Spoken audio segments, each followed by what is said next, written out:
오늘 이 새벽 우리에게 주시는 말씀입니다. 하나님 말씀은 요한복음 3장 16절에서 21절 말씀입니다. 요한복음 3장 16절에서 21절 말씀을 한 절 한 절 교독하겠습니다. 하나님이 세상을 이처럼 사랑하사 독생자를 주셨으니 이는 그를 믿는 자마다 멸망하지 않고 영생을 얻게 하려 하심이라. 하나님이 그를 세상에 보내시고서는 세상의 선을 하심이 아니요 그로 말미암아 세상의 구원을 받게 하려 하심이라. 그를 믿는 자는 심판을 받지 아니하는 것이요 믿지 아니하는 자는 하나님의 독생자의 이름을 믿지 아니하므로 벌써 심판을 받은 것이니라. 그 성경은 이것이 아니고 오직 세상에 왔을 때 사람들이 자기의 악함으로 그보다 더워서 사랑하신 것이라. 악을 행하는 자마다 빛을 미워하며 빛으로 오지 아니하나니 이는 그 행위가 드러날까 하며 진리를 따르는 자는 빛으로 오나니 이는 그 행위가 하나님 안에서 행한 것임을 나타내려 함이라 하시니라. 아멘. 기도하겠습니다. 하나님 아버지, 오늘도 주님 앞에 섰습니다. 아버지, 오늘도 이 귀한 새벽에 하루를 시작하기 전에 내 자신을 주님의 다시 한번 비추어 보게 하시고 또 오늘도 저희들의 발걸음이 주 안에서 주의 뜻대로 행할 수 있도록 은총을 베풀어 주시기를 원합니다. 저희들은 늘 부족합니다. 연약합니다. 또 쓰러집니다. 그럼에도 불구하고 여전히 우리를 사랑하시고 나를 일으켜 세우시는 주님 앞에 오늘도 나올 수 있도록 은혜 베풀으심을 참으로 감사합니다. 아버지, 우리 사랑하는 성도들 한 영혼 한 영혼 이 귀한 새벽에 만나 주시고 저들의 모든 삶 속에 함께 하셔서 오늘도 살아계신 하나님이 나의 삶 속에 역사하심을 눈으로 바라볼 수 있도록 은혜를 베풀어 주시기를 원합니다. 아버지, 저희 눈이 열리게 하시고 마음문이 열리게 하셔서 하나님의 음성이 들려질 뿐만 아니라 아버지 그 음성에 따라 저희들 한 걸음 한 걸음 내딛는 복된 아버지 순종의 길을 걸어갈 수 있도록 은혜를 베풀어 주옵소서. 이 시간에 감사함을 주 앞에 올려드립니다. 우리 서윤옥 권사님 감사함을 드립니다. 아버지 귀한 딸을 사랑하시는 주여 아버지 축복하여 주시옵소서. 영육간에 강건케 하시고 특별히 육체적으로도 어려움 당하지 않도록 늘 주님께서 지켜 인도하여 주옵소서. 1.5 예물을 주 앞에 올려드립니다. 우리 김세은, 김세진 아버지 두 자녀 주 앞에 아버지 1.5 예물을 올려드립니다. 아버지 험한 세상에서 아버지 많은 학폭이 있고 여러가지 어려움이 있지만 아버지 주님께서 이들을 지켜 인도해 주셔서 하나님의 온전한 은혜 가운데 장중에 온전히 붙들어 주시옵시고 하나님의 큰 기쁨이 되는 귀한 자녀들로 우뚝 세워 주시옵소서. 오늘도 귀한 새벽에 주 앞에 나와 부르짖어 기도할 때에 우리의 기도를 들어 응답해 주시고 하나님께서 가장 선한 방법으로 인도하심을 믿습니다. 모든 것에 감사드리며 사랑 많으신 예수님 이름으로 기도드리옵나이다. 아멘. 네, 귀하고 복된 새벽에 나오신 우리 성도 여러분, 하나님의 크신 은총이 함께 하시길 주의 무한대로 축복합니다. 오늘 저함들이 함께 읽은 요한복음 3장 16절에서 21절 말씀은 아무리 또 말씀을 쳐다보고 또 보고 묵상을 해도 너무너무 귀중하고 소중한 그런 말씀입니다. 하나님의 사랑은 3장 16절에 잘 나타나 있어요. 하나님이 세상을 이처럼 사랑하사 독생자를 주셨으니 이는 그를 믿는 자마다 멸망하지 않고 영생을 얻게 하려 한다라는 말씀이죠. 하나님의 사랑, 우리가 죽을 수밖에 없는 인생이지만 그 인생들을 사랑하셔서 그래서 독생자를 우리에게 주시기까지 그렇게 사랑하셨다. 그래서 그 독생자를 주신 그 하나님, 그리고 그분이 나를 위해서 십자가에 지신 것을 믿는 자마다 멸망하지 않고 영생을 얻게 하는 하나님과 늘 함께하는 그런 삶을 우리에게 주셨다라고 말씀을 하고 있습니다.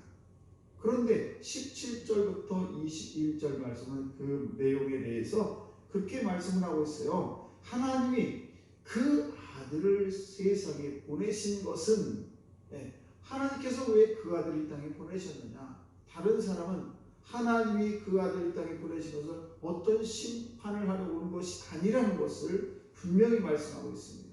우리를 세상에서 심판하려고 예수님을 이 땅에 보내신 것이 아니라 그로 말미암아 세상을 구원하기 위해서 이 땅에 보내셨다라고 17절을 말씀하고 있습니다. 그리고 18절 말씀을 보시게 되면 그를 믿는 자는 심판을 받지 아니하는 것이요. 그 이름을 믿는 자는 심판을 받지 않는다는 것입니다. 우리가 왜 심판을 받지 않냐? 내가 잘나서 내가 많이 배워서 믿음이 좋아서 심판을 받는 것이 아니라 그를 믿는 것, 그것 때문에 그분이 나의 구세주가 되고 그분이 나를 위해서 모든 죄를 다 담당하셨고 그분이 나를 위해서 지금도 함께 동행하신다는 이 말씀, 이 주의 말씀을 믿는 자, 이것을 믿는 자는 반드시 하나님의 은혜 가운데 하나님의 나라에 하나님과 늘 동행하는 삶을 살게 된다는 사실입니다. 이렇게 하나님의 사랑이 여기도 넘치고 저기도 넘치고 우리에게 수많은 사랑이 우리에게 날마다 임하는데 우리는 그 사랑을 잘 봐야 되고 그 사랑을 잘 구별할 줄 알아야 되고 그 어려움 속에서도 하나님의 은혜를, 그 사랑을 발견해야 될 줄로 믿습니다.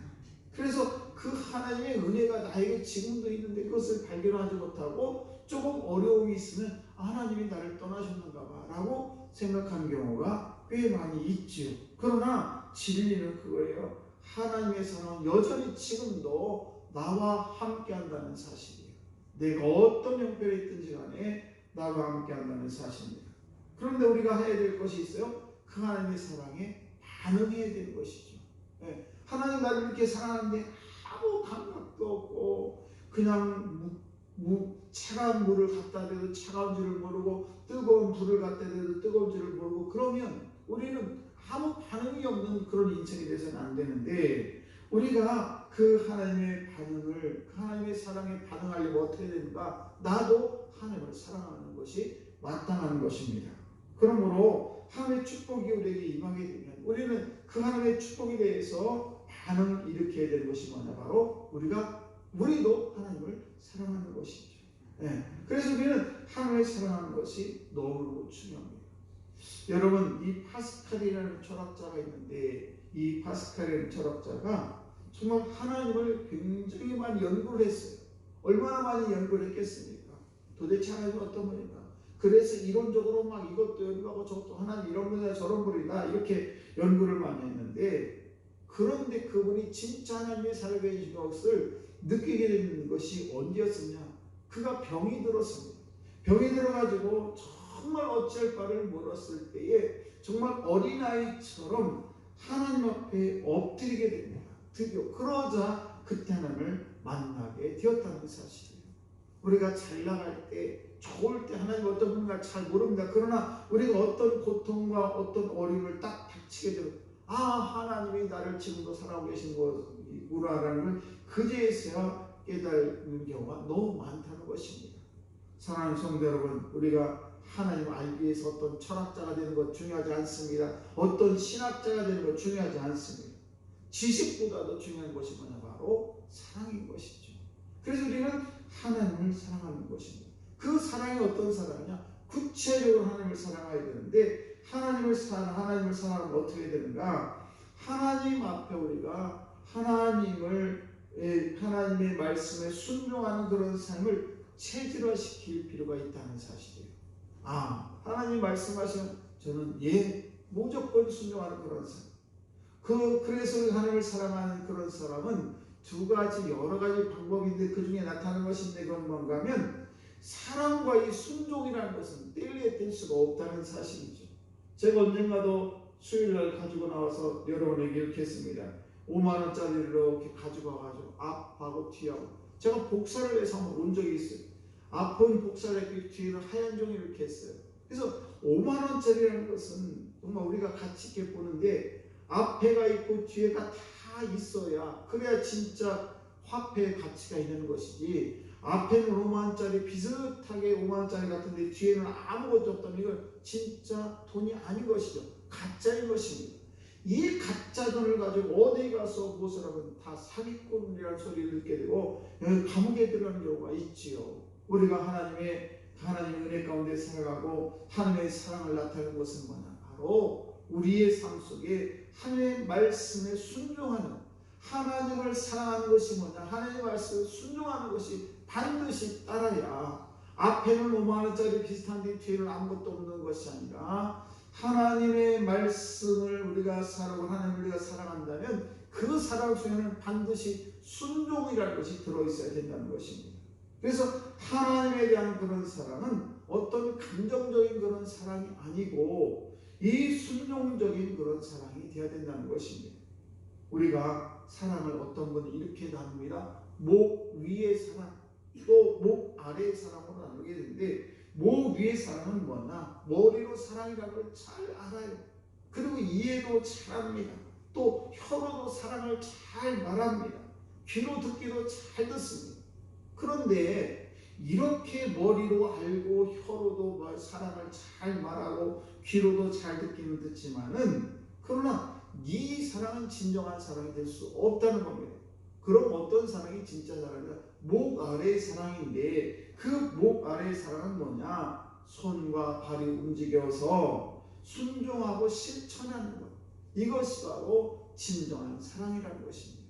내가 이론적으로 많이 알고 있고 귀로 그래 이러고 이것이 사랑이고 저거는 사랑이 아니야 이렇게 많이 알고 있는 이것이 아니라 실제적으로 손과 발에 대해서 그 사랑을 실천하는 것, 이것이 진정한 사랑이라는 사실입니다. 오늘도 저와 여러분들이 하나님의 은혜 가운데 하나님의 사랑을 우리가 마음껏 누리며 살아가는데, 이 하나님의 사랑을 오늘도 나만 여기서 그냥 내가 이론적으로 알고 듣고 혀로 말하는 것을 떠나서 내가 실제적으로 그 누군가에게 발걸음을 옮기고 그 사랑을 손으로 전해주고 그런 사랑을 실천하는 그런 사랑을 가질 때에 우리가 그 하나님의 사랑에 보답하는 사랑을 우리가 삶을 살아갈 수 있다는 사실입니다. 오늘도 저와 여러분들이 여러 가지 시련이 닥쳐올지 모르지만 그러나 그 뒤에 따라오는 축복을 놓치지 않는 방법은 내가 사랑을 실천하는 것입니다. 오늘 이 귀한 새벽에도 끝까지 순종하고 사랑을 실천해서 축복의 소중한 열매를 주렁주렁 맺는 성도는 다 되시기를 주의 이름으로 축복합니다. 기도하겠습니다.